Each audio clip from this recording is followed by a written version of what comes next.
coral reefs are threatened. This is a trend globally. With climate change and global warming and ocean acidification, the loss worldwide is now up to about 50% in the last few decades, and the rate at which this loss has occurred has never been matched in geologic time.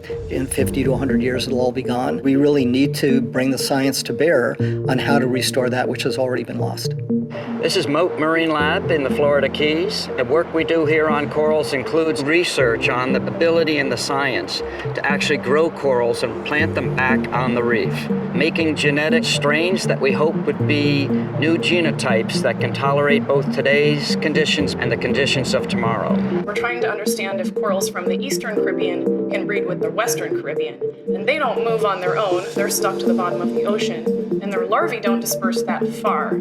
So we're trying to bring some of the corals from one part of the Caribbean over to another part of the Caribbean and ask whether some of their babies might be the secret to growing coral reefs back faster. What we're trying to do is move animals a little faster and see if we can get them to breed in new combinations and new groups.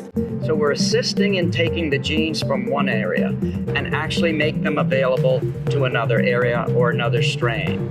And we're looking at the genetics. And now we'll be able to screen them for all sorts of important traits like growing fast and resisting disease and living in warmer waters. So that is our goal, so that when the oceans get better, when the climate is getting better, when the planet is getting better, in the next century, there is a set of coral reefs to grow back from, is to how to take this set of tools and then decide how and when and where to apply them. Anytime you're working with coral reproduction, it's impossible to be hopeless. It's so inspiring to see what a coral baby can do, and when you're in a lab surrounded by thousands of them, you just know that there's a chance for coral reefs.